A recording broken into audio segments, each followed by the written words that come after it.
this is going to be a review of my 2025 season. So 2024 being my first season on the bikes, this being my second, and yeah, extremely happy with how it's gone. So achieving big goals, winning a national championship, some podium at multiple, winning all the team prizes with Team Vauxhall. Been great riding for Matt this year, and huge amount of support that's come with that. And yeah, the results have really highlighted the step up I've been able to make. But I've learned a lot this year. Got a lot of things wrong, but then really found my groove and what worked for me. And really learning to listen to my body in order to get into that nice rhythm that I found during the course of the season. So yeah, just an overview to start out with. We're looking at just the Strava, the total hours on the bike here. Well, total volume. So I started out the year off the back of my 2024 off season where I'd got ill, taken my off season, and then got back to it, and it's just like, okay, let's just start pushing it here. Let's just like try and train as much as possible because I thought that's what I needed to be doing to get better. That I just needed to train more. When yeah, found out during the year that that's not the case for me. Yeah, we're still in the mindset of training to train, just getting obsessed with those numbers, the CTL, your weekly training hours, and thinking that was the be all and end all. Whereas at the end of the day, I'm training so that I can race at a high level, and those metrics of your CTL, your training hours, don't really represent how well you're actually going to perform. And it's kind of a bit of an ego hit to take of like, okay, I've been doing 20-hour weeks in 2024, multiple 20-hour weeks back to back in 2024. How am I going to take it that I'm dropping down to 12 to 15 hours a week and that's sufficient for me, and I'm taking rest weeks after doing multiple 14-hour weeks back to back? I need a rest week. It's like that doesn't compute. It doesn't compute. Well, it took a while to compute, but then once it's stuck for me, I'm like, yeah, this is just working so much better, and that's what I'm going to go with. So yeah, off the back of off season mid September 2024. So I had October, November of building back to training before this block you see here. But then you look at just I mean, I'm not riding as far because it's winter. I'm not moving very fast on the bike, but you see it's still like a bigger block than I had during the spring summer.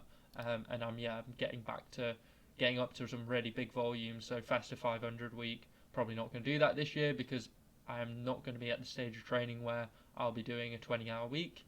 But yeah, in that mindset of just get the hours in, 20-hour weeks, multiple 20-hour weeks during that period.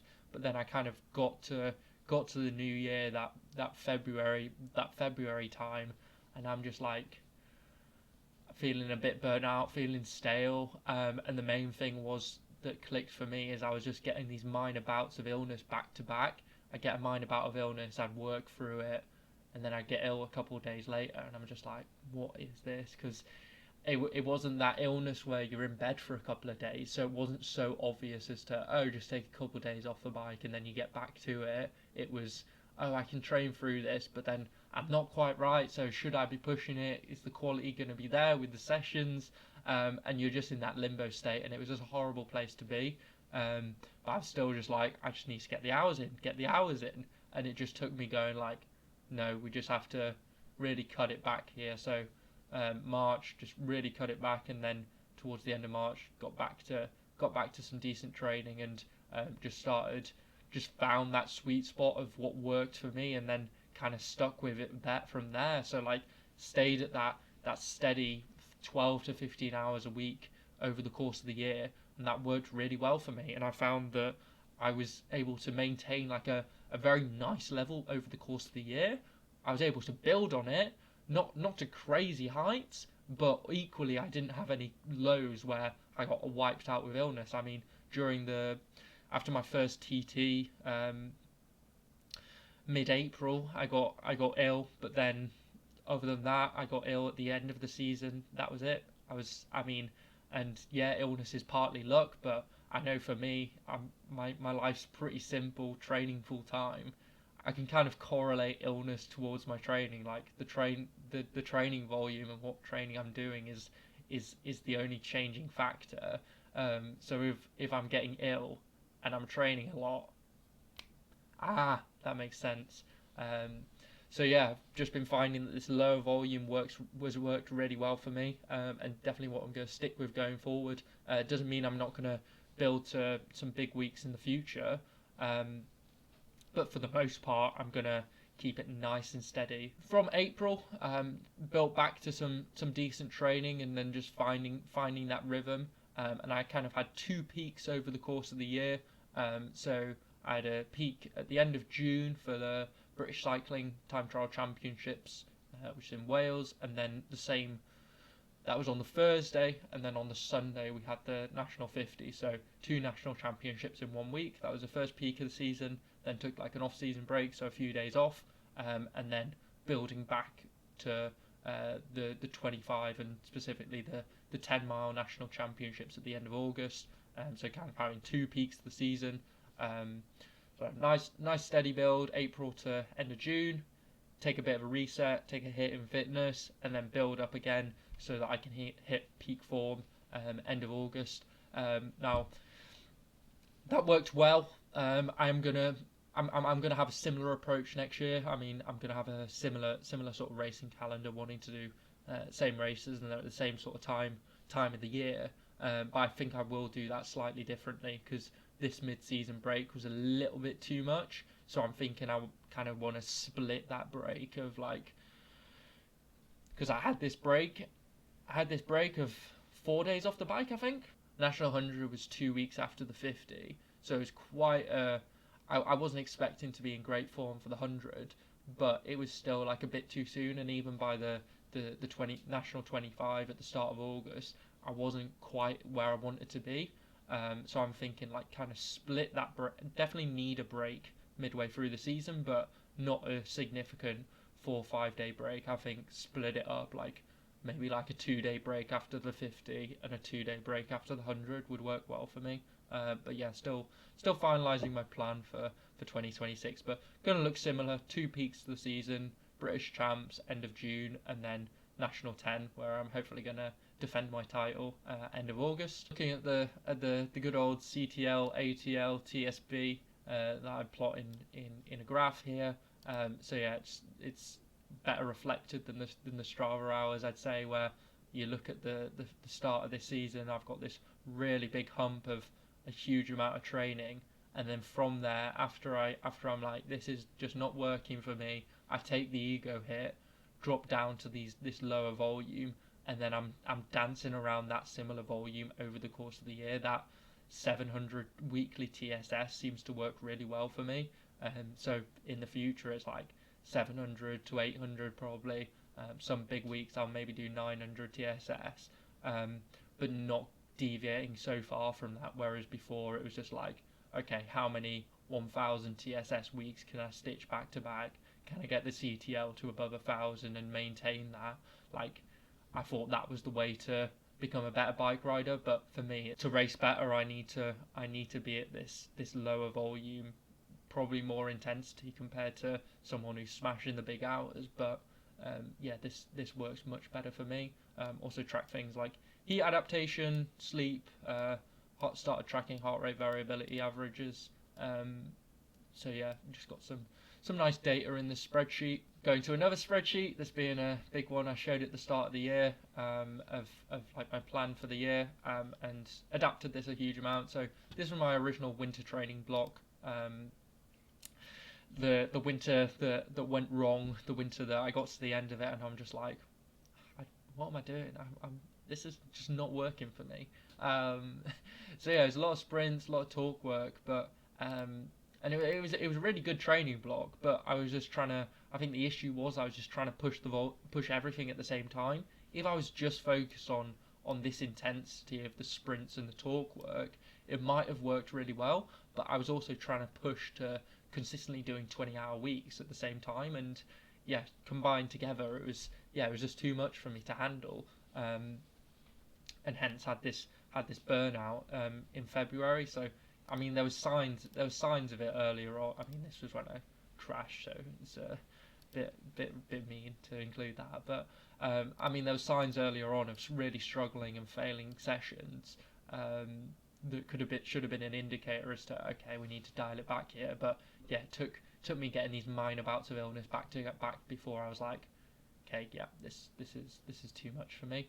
So then when I got back to training, April onwards, like I say, I found this much more consistent approach of lower volume, but then also pretty consistent with the intensity over the year. I mean, I manipulated that during the course of the season, depending on what the goals were, but just had like two specific builds over the course of the year. British time trial champs at the end of June, and then building towards the national 10-mile champs at the end of August. So with that mid-season reset in the middle. But yeah, generally trying to just build and maintain a really solid basis of threshold work. So trying to get kind of typically just like one threshold session, one VO2 max session a week plus a race maybe. And that works really well for me. Sticking with the longer threshold efforts, so spending a lot of time in TT position. As yeah, you could do 4x10 minutes threshold efforts and be like, whoa, I'm so strong here, but does that actually transfer to a 25-mile TT? Like holding TT position and producing power for the best part of an hour is different gravy. So for me, I found that yeah, I take the ego hit, do a lower power session, but I know I'm spending a lot of time those hard long intervals in TT position, and that's going to be good for my 25 milers. So yeah, maintaining that over the course of the year, manipulating it to progressively overload to make sure things are trending in the right direction, but it's a mixture of indoor riding and outdoor riding where the power is going to be different because different power. Well, dual recording on the Quark inside, but when I'm outside, I'm just able to produce a lot more power just because of the nature of the cooling effect of the air. Generally, just trying to increase the length of the efforts over the course of the year, and also the intensity of those threshold efforts. And I'm expecting my threshold to increase. VO2 max work, bit more structured, I'd say, where I had a plan of the sessions that I wanted to do, building up to the key events, and that was starting with longer VO2 max efforts, and then building down to shorter ones with the goal of you drop the length of the effort, you're going to see that decent power increase when you're going from an 8-minute to a 6-minute effort. But yeah, these efforts mostly just done on Manchester Road. Nice steady 3-4% gradient, which up the hill, down the hill, but that worked really well for the National 10. Incidentally, because that was downhill to the turn, uphill back, and I was on the uphill, and obviously I'm a heavier guy at like 85 kilos, but I'm in my element going up a 4% drag in TT position, because that's just what I have to do in Sheffield. But yeah, progressing these efforts by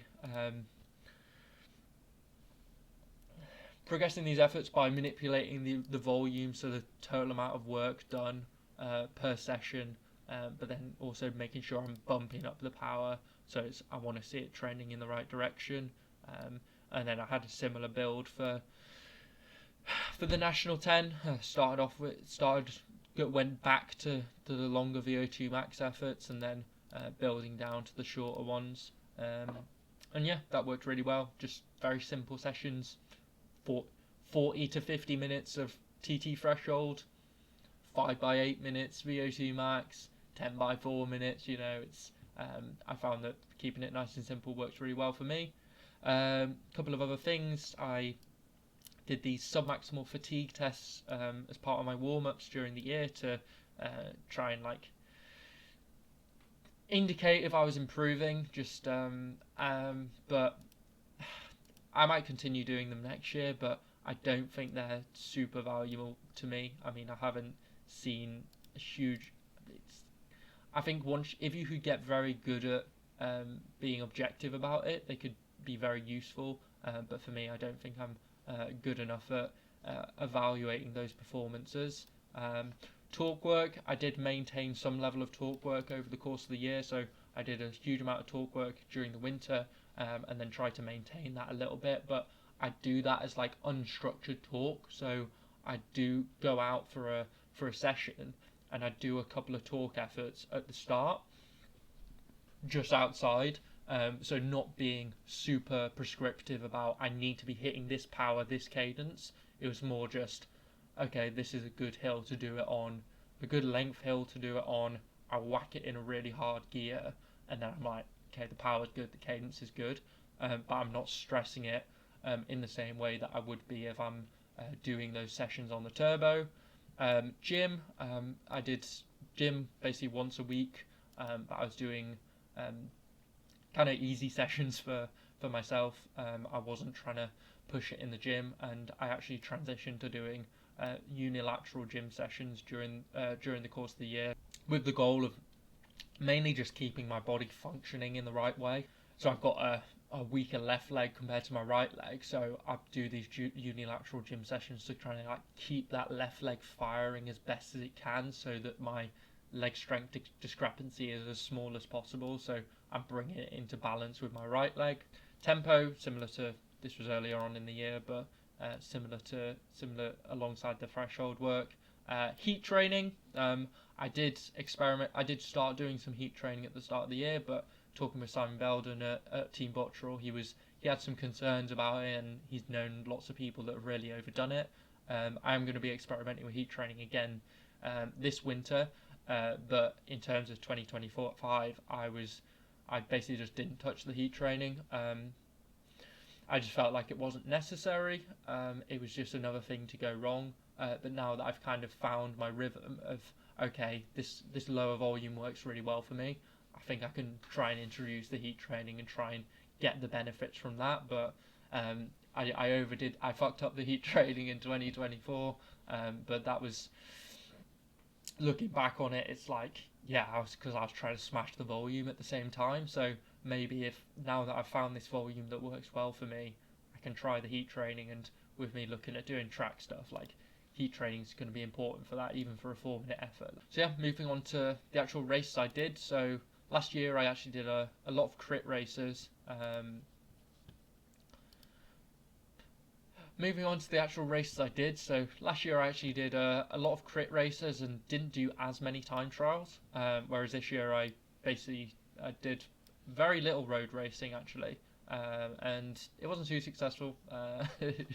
Yeah, so didn't do a huge amount of road races last year.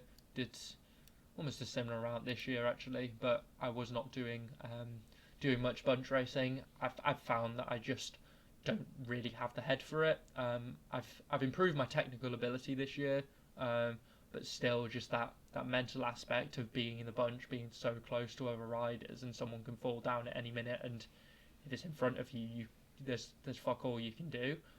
I mean, my first race of the season, someone crashed within the first like 3 kilometers, and it was like I was less than half a meter to there. I slipped through on the left side of this crash. They're less than half a meter to my side, and there was a big rock that I think they must have hit, and there was a rock that pinged and literally hit me in the forehead, and it's like you just have no control over that. And yeah, mentally I can't hack it, and that's fine. I'm just gonna focus on the time trialing from now on. I'll see what road racing I do in 2026, but I'd say it's going to be rather minimal, more similar to this year, maybe even less. But yeah, it was interesting to try. I mean, it was at the start of the season. I did some road races. So these first 3 races, 3 weeks on the trot. And that was before I actually got my TT bike mid-April. So I got my TT bike on the 14th of April, I think, the Monday after the East Cleveland Classic. So I hadn't got my Giant Trinity anyway. So I was like, okay, I might as well do some road racing on the rim brake TCR in a bunch of boys going fucking 100 mile an hour on disc brakes. So yeah, that first race of the season I actually did really well. In the regional race, I made the breakaway, and I was in the breakaway most of the day until I dropped my chain and then came home in the gruppetto. So I'm like, okay, this is good. I'm enjoying. I can do well at this. And then the next week I moved on to a national B race, and yeah, that was different gravy. Like, properly got my head kicked in, like fish out of water. Dropped after a couple of laps and end up DNFing. But yeah, that was tough. And that race actually highlighted there was a technical gap, not just in my mental aspect with the bunch, but like I wasn't technically as sound on the bike as I should have been. So there was just one downhill corner that you had to take, and I remember like leaning into the corner to get round it, and I'm just like, I couldn't go as fast as the other guys. I had to let the wheel go, and I'm just like, I know I'm doing this wrong, but I don't know what's wrong. And I was like leaning with the bike, so I'm leaning with the bike to get the bike leant over to get round the corner. But obviously, you're on a razor edge if you're cornering like that. Like, there's only a finite amount of grip, and it's good I was going slower, because if I was going faster, I probably would have stacked it. Because if you're leaning over the bike a significant amount, you properly need to get your weight to the outside. So I found out I was cornering wrong, and I did work on that over the course of the year. Spent a good amount of time at the tennis court, going around in circles, much to Alistair's amusement. But yeah, it's been really good for me. I mean, I feel much more confident and planted on the bike, and that's improved my time trialing. Hasn't really had much of an impact on the road racing, just because I haven't done the road racing, but I'm a much more competent bike rider, I'd say, and I feel much safer on the bike. Like, I can rail a corner, well, not rail a corner. I can go faster around a corner, knowing that I'm gonna be fine in terms of grip, because my weight distribution is much better. So last race of the season I did was the circuit champs, and I mean, it wasn't a hugely technical circuit, but at the end of the day I still managed to get a podium there. So my technical ability isn't so bad. It's obviously not great. I can continue to work on it, but when you haven't been riding the bike since the age of doing crit races since the age of 5 years old, like, you can't expect to be the best in that regard. Also did a couple of tame side crits. Yeah, but didn't have a good time with those. The first one I got dropped off the line, just rookie error. Starting at the back, didn't get on, and then I'm like chasing like fuck. Second race, got round in the bunch, but mental aspect, like, I wasn't going for any. Might have sent a few moves off the front, but I wasn't contesting the sprint. I just wasn't mentally there for it.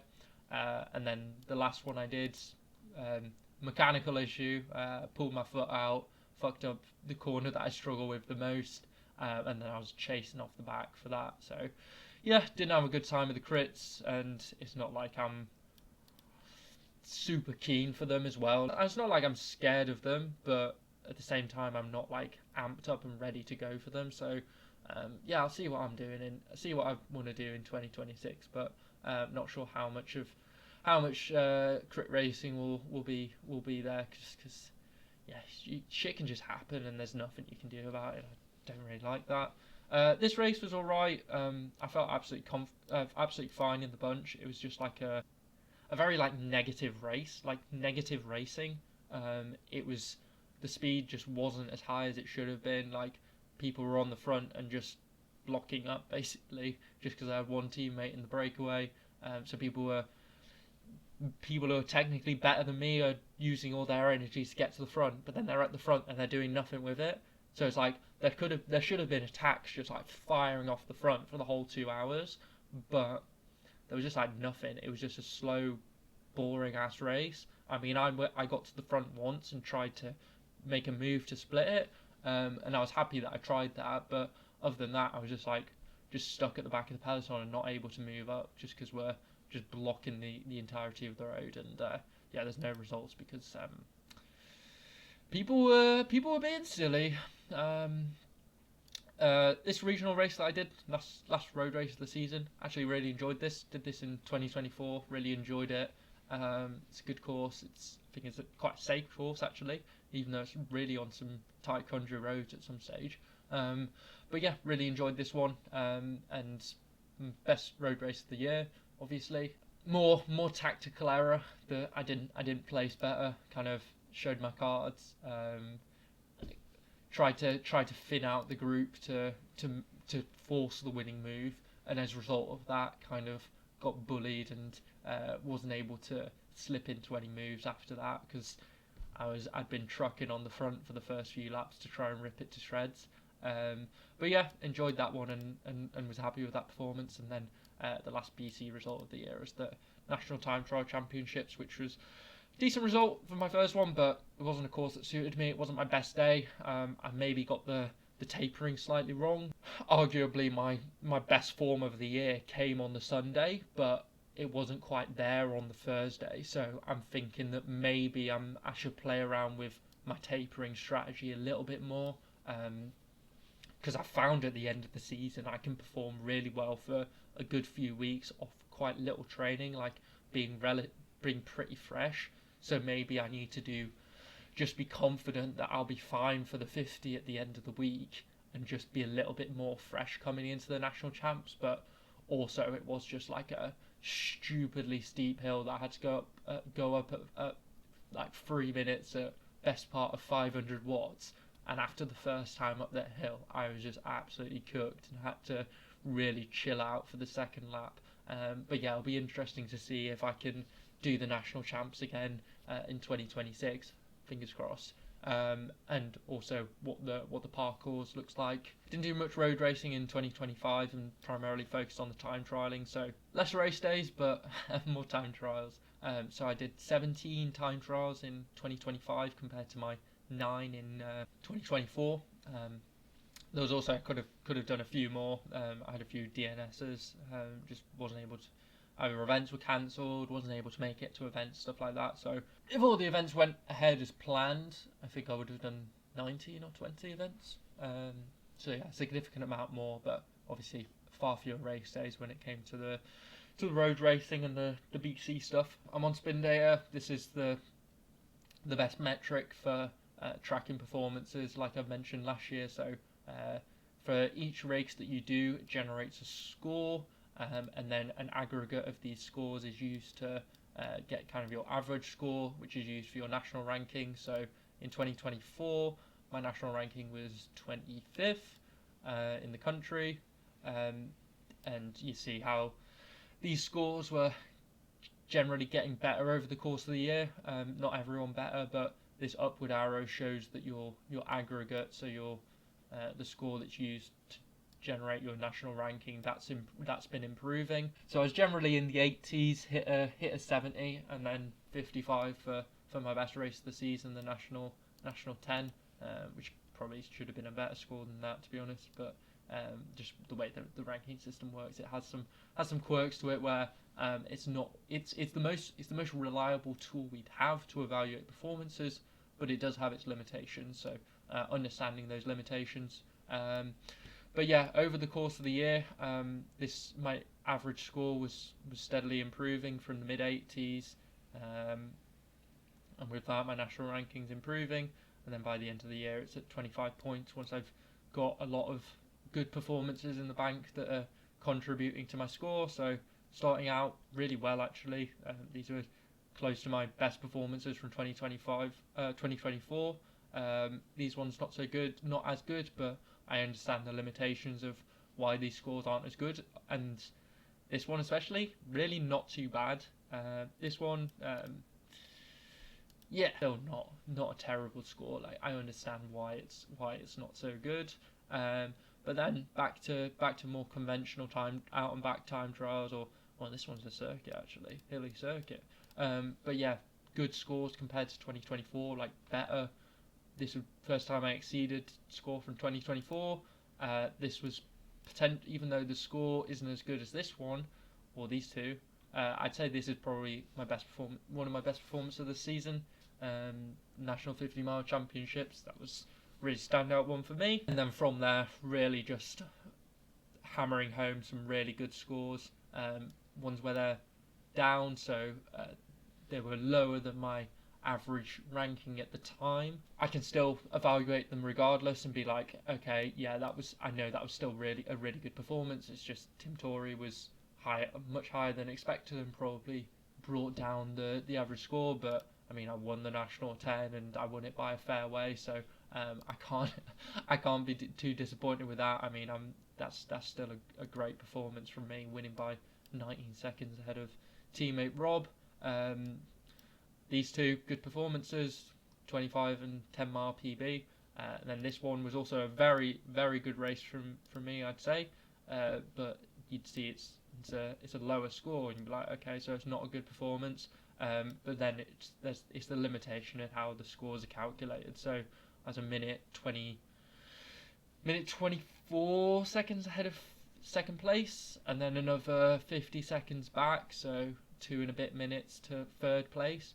So the way the scores are best part of 6 minutes back to fourth place. So the way the algorithm works for calculating these points, like if you haven't got anyone, if you haven't got people with a similar sort of score to you, it's going to be really hard for the algorithm to calculate an accurate score because it's just extrapolating a huge amount.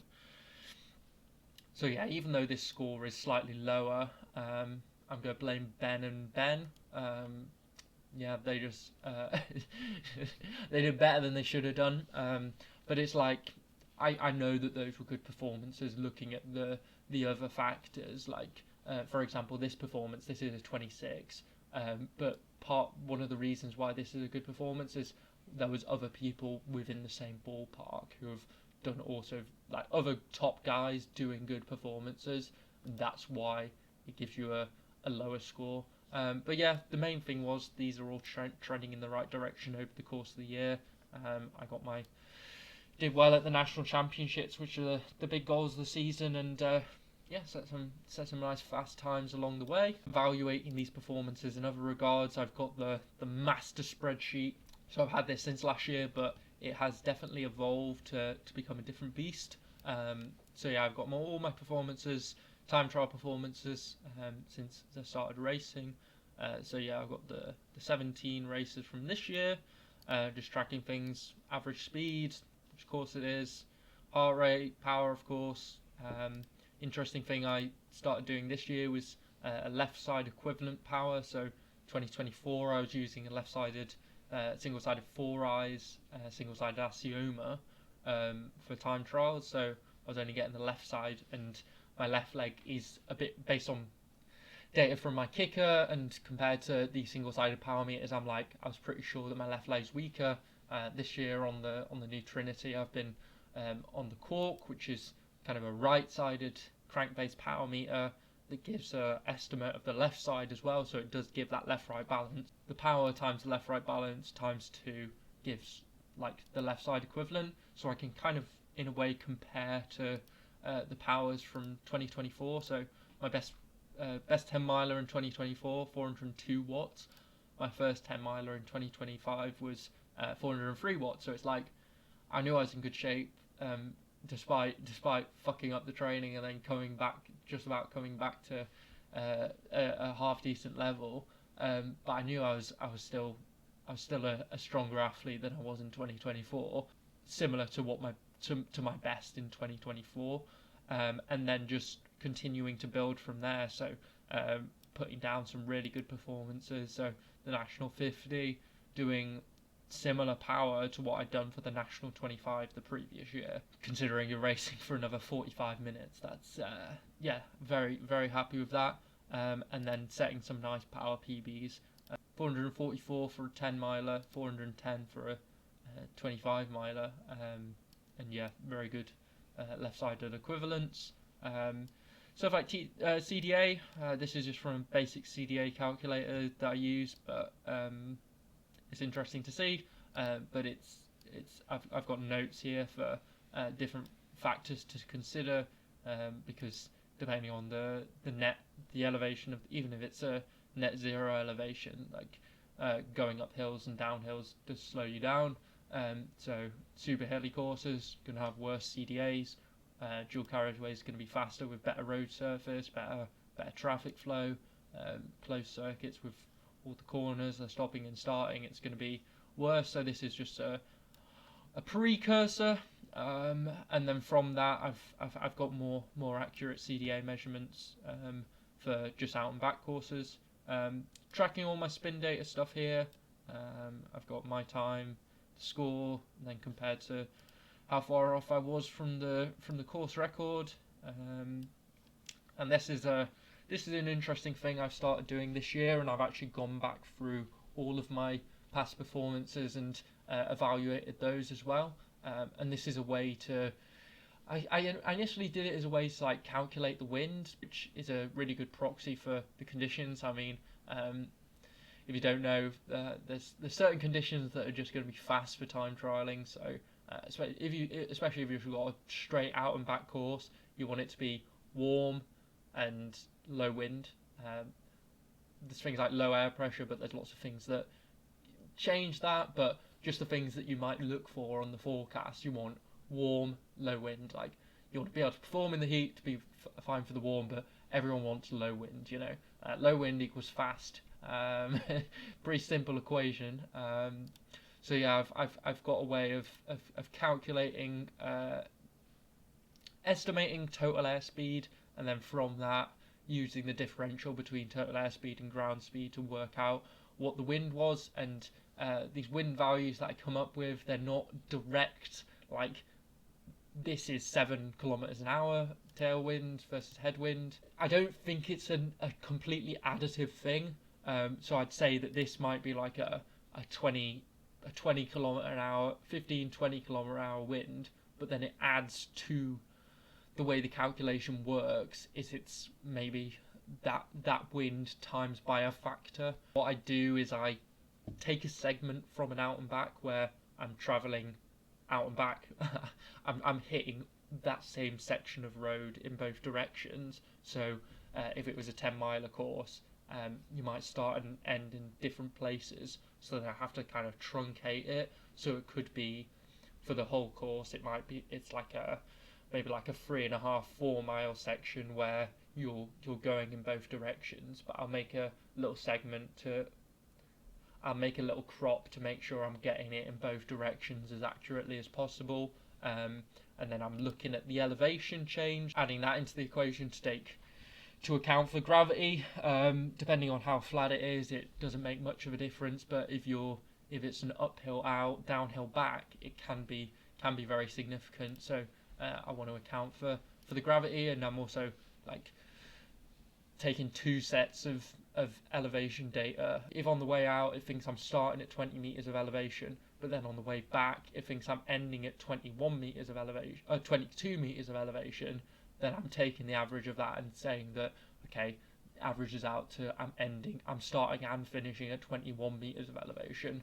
I've been refining this calculation over the course of the year, and it's still not perfect, but it's quite a good proxy. It's evaluating airspeed and ground speed. Doing this and some other calculations has taught me quite a lot about optimal pacing for time trialing. So it's been really useful, and I can kind of evaluate performances, be like, okay, this made sense it being a slow day because that was a chonky tailwind on the way out and a chonky longer headwind on the way back. This makes sense it being a fast day, basically no wind. Makes sense that when John set the competition record at the National 50, yes, they were good conditions. You look at that, there is not a huge amount of wind there. So yeah, these have been really interesting, and then I can use these values to get a more accurate CDA. I'm just taking it from that specific segment, so I'm getting rid of any like turns and getting up to speed with the start and stops, and so like seeing these CDAs trending in the right direction. Obviously they're still course dependent, but yeah, they're trending in a nice direction. So getting more aero. I've kind of said everything I want to, but finally I'll kind of just go through my training peaks. So from the off season, 2024 off season, go through it all. So yeah, got back to training, and compared to what I've been doing for the past few weeks, like 590 TSS, that's crazy. So I was right back to it, back to training, and yeah, I was just in that mindset of more. I was training to train rather than training to race, and I think having that goal of doing the track cycling this winter is going to be so good for me. Just have something to work towards, and not get obsessed with the training and start overdoing it. But yeah, first few weeks I was like just back to volume, back to big hours, rest week at 700 TSS, straight into 1000 TSS, back to doing, and started doing these talk sessions. I mean, I think I could have accumulated this talk training and it would have been, I think it was still good for me, but I think I could have done this talk training and it would have been really useful. But the issue was I was trying to push 1000 TSS weeks at the same time, and that combination just meant I was really struggling. Like I say, I struggled with that one, but I mean, I did crash my bike, so it's like, it's fair enough, mate. Give yourself a little bit of leeway. Then got back to it, and I'm like, okay, let's keep pushing it here. And then also, like, partly with the ego, it's like doing stuff like the Festive 500. I don't think the Festive 500 does not make sense for me this year. Like, I'm going to be doing track-specific training. I found that this 12 to 15 hour per week range works really well for me. With what I'm wanting to do with train for a 4-minute effort, it doesn't make sense to do the typical smash the winter miles. I'll see how many kilometers I get, but I'm not going to finish the Festive 500 this year, so take that ego hit. I'm not going to do it. But yeah, that Festive 500, that Christmas week, just doing like 1,000 plus TSS, like 5-hour rides, it's just absolutely crazy. And if you look at like the pros, it's like, that's what I need to be doing. You look at pros rides, like every ride at like a 5-hour, 100 mile ride. It's like, that's what you need to be doing to be a pro. But there is also a difference between what I'm doing and what the pro's doing. Like, I'm wanting to do time trialing where I want to do 100 mile time trial, maybe a couple of 50s, but primarily 10s and 25s, and then individual pursuit on the track. I don't need to be doing 25 hours a week during the winter. If you're doing Grand Tours and even like UK road racing, like that are like 4-hour long races, like you probably do need that volume in the bank. But for what I'm doing, it's like, it just doesn't make sense to absolutely hammer it. So yeah, I've found that this works really well for me, and I'm gonna stick to it. But yeah, into January, I'm still just absolutely hammering it, I'd say. And started struggling with some sessions, just assuming it was like a bad day, and I'll come back quickly. And yeah, kept going into February, still just doing some really big weeks. And then, oh yeah, Dan's in Manchester, fuck's sake. Fucking Jaden, man. My mate Jaden, he's just ill all the time. Oh yeah, got properly ill from this. Oh, not too bad actually. Managed to like get back to like 3 days off. 3 days off and then back to training. Like, that's not too bad actually. But I clearly still wasn't right. So I was like, look, getting back to training, like 2.5, 3 hour days, and I clearly still wasn't right, because then I had to take another 2 days off. Try to get. It's the fact that I'm like getting back to like my first day back to. I mean, this is different. This is a full-on rest day. This is kind of a rest day, but then reintroducing the strength stuff, because it's not going to be as taxing on the cardio system. So like shouldn't negatively impact the illness as much. But then the first day I'm back on the bike, I'm doing like 3 hours. It's like, that's a lot, and it was after that I was just like, yeah, just had to call it. And I'm back to 3 hours. Like, what the fuck? Did I have to get? Yeah, and I got ill again. Yeah, that was a thing. It's just like, get ill, come back to training, 3 hours on the bike, bro. And then 3 days off, 3 hours on the bike. We got to get back to training. We got to get the hours back in. And then yeah, still had to take time off at the end of this week. And then, is this a sensible week? 600 TSS, that's not crazy. Okay, so maybe we're into a, there we go. We got a sensible week, and then I had a race at the end of this week. So it ended up being a big week, this one. But this is where I like I started finding that groove of, of what training I needed to be doing. So did those first few road races, but I was feeling decent for them. I'd kind of like rebounded from the illness, and I was feeling decent. I mean, got my head kicked in at this one. Yeah, that was not pretty. I mean, I didn't even survive the first lap. It was, yeah, just brutal. It's like so hard at the national level.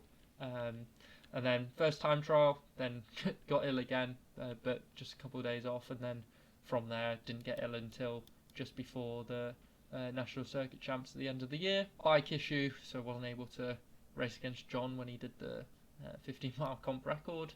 I was really looking forward to going back to that course, because it was the A428 in Cambridge, the course that we used for the same road that was used for the National 10.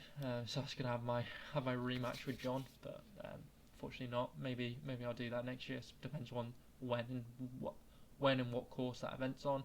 And then from here is just finding that rhythm, getting into some consistent training. You see these blocks, that VO2 max training, threshold training, VO2 max training,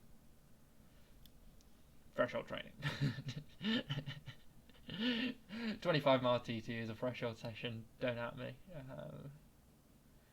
But yeah, just finding that groove. So I felt like I wasn't in crazy form here, but it just managed to turn around. I just like stuck with it, just getting my threshold training done, getting those VO2 sessions done, and then like I say, by the end of June, my first peak of the season, I'd say this was potentially my best form ever. Like 387, almost 390 watts for an hour and a half. Like, John still put 4 minutes into me, bro. Yeah, mid-season break. So I took 4 days completely off. I think I'm gonna change that around for next year. So I do want to do well at the 100 next year. It's back on the faster course. The course that Marcin used to have the comp record at, and then John broke the comp record in 2024. I want to be good for 100, because I think it will set me up well for my other time trialing. Like, if you can do a 100-miler and stay in any sort of good position for 100 miles, like, you're going to be able to hold an aggressive position for a 25 or a super aggressive position for a 10. Like, it's just going to put you in really good state. If you can manage that, like, it's just going to set you up so well. So I kind of want to, like I say, I'll be sensible with my volume this year in 2026, but I know I will need to get some sort of decent volume in before the National 100. So yeah, I'm thinking maybe like 2 days off after the 50 British Cycling Time Trial Champs week, and then maybe 2 days off after the 100, which I'm pretty sure I had to take anyway. No, I just had to take 1 day off, but. And then stuff like this, like, I think I really could have done with having this race. I mean, it got cancelled because of adverse weather, but I felt like I was a bit under raced coming into the National 25. I didn't feel quite as sharp. Like, had that mid-season break, built up to the 100, and I hadn't raced for a few weeks after the 100, and I just felt like I hadn't raced for weeks on weeks. I mean, it hadn't been that long. It had been, what, 1, 2, 3 weeks since the 100, 5 weeks since the 50. Like, it hadn't been that long that I hadn't raced, but, you know, it's like, it's July, you're like, it's nice weather, it's kind of chomping at the bit, and then after that I was like, I had some good race in the calendar, and I was racing every weekend for the next 5 weeks. So I had the V718 the following week, the E2 the week after, fast 25 miler in the north week after that. But yeah, still doing these races, but getting these quality sessions in at the same time. Wasn't able to do Dougleby's downhill TT, but to do a effort on Manchester Road instead. Just a training session, basically did the same power that I'd do for a 10 miler up a hill. So I could have done a nice 18 minutes at the V7 113/1. So hopefully I can do that next year. Oh, and it would have contributed towards my B bar, so I wouldn't have had to go down south to do it later in the year. But yeah, I was doing time trialing on the weekends, and then all the way up to 5 weeks on, five weekends on the trot, follow with the national 10 to finish it off, and then the week after that I was at the ski slope in Wales. I was feeling a bit burnt out for that one. I kind of couldn't be bothered for it. Like, didn't want to. It was a lot of travel, and I wasn't too up for it. The weather wasn't looking great. Really glad I did it. Set a really nice time. 8th on the all-time list, I think. But yeah, I think it was just it was funny. Like before the national 25 in July, I was like feeling under raced. Like I was just chomping at the bit to get another time trial in. But then 6 weeks on the trot, it was just like too much for me. And I'd actually signed up for the F11 10 the following week, but I would have been on the reserve list for that, and even though all the reserves got a ride, and Matt Roster did a stupidly fast time, like 17, what did he do, like 17:15? What did he do? 17:15, I was right. Even though he did a stupidly quick time, it's like, I was already burnt out the previous week, so I was kind of glad to not be racing that weekend, and I found that, like, it just took that couple of days off, and because I wasn't racing on the Sunday, like by the Tuesday or the Wednesday, I was just like, all right, I'm keen to go for the next race, which was good because I had an important one coming up the following week, which was this one, which was the last like fast B-bar 10 of the year, and doing that enabled me to win the short distance British best all rounder. It tells me like how I need to structure the season. Like I can't, especially during the main part of the season, I can't go too long without racing. But equally, I can't race too many weeks on the trot. Like I have to. Maybe the sweet spot is like 3 weeks on the trot most. Like after that, I need like a week off. I've actually noticed that there's actually some club events that are live on CTT already for 2026, and there's a relatively local Club 10 to me on a Wednesday, and that runs from April to July. So I'd have that option at the for a good part of the season. If I just need a hit out, I can just go do the Club 10. Or just go to Hatfield and just do a 10 miler by myself because I need a hit out. Yeah, race the week after that, and this part of the season I wasn't doing anything. I don't remember doing that session. I was doing a half decent session. Damn. What is this? That is not like me. Threshold effort, threshold session with some breaks in the middle. This looks like a normal person's threshold session. What the hell? I was changing it up. I don't remember doing this. Threshold session with a little bit of rest. I was just shaking it up. I was trying out some different sessions. I mean, I was doing some Zwift stuff, and I did a IP simulation effort. There's Zwift Academy workouts that I hadn't done from 2024 because I got ill. Yeah, I was just playing around with the training, but like during this period, like I really wasn't stressing it with the training. I had my big spreadsheet, but I actually kind of like stopped filling it in just because I wasn't. After the national 10, it was just like, okay, I'm kind of chilling. I'll do kind of what I want to do, and just a lot more relaxed with the training. I'm still training a fair bit, 600 and a bit TSS, but I really wasn't stressing it, and I was quite fresh, I'd say. I was definitely mentally fresh. Stuff like this was like an unstructured road bike threshold session, which was really fun. Definitely gonna introduce that a lot more during next year. Basically just like a hit out for 2.5 hours with 75 minutes of threshold. But I was kind of like quite fresh during this period, and like not stressing it with the training, but I was still able to hold a really nice level. So I did my best 10 miler numbers and 25 miler numbers off the back of some pretty unstructured training, doing some like critical power testing and shit. But then life happens, you know. Got ill. Got ill even though I was like, I think maybe that illness, like, yeah, illness is partly bad luck, but looking back at the training, it's like, what potentially could I have done differently that could have avoided it? I think maybe I needed some sort of break after the build for the National 10. So like I said, I had two peaks during the season. I had end of June for the British Champs and the National 50, and then end of August for the National 10. Because there was like some really exciting races after the National 10, I kind of had to keep that form going. I feel like I needed some sort of little break. Like maybe that week that I didn't race the F11.10, I maybe should have taken a couple of days off.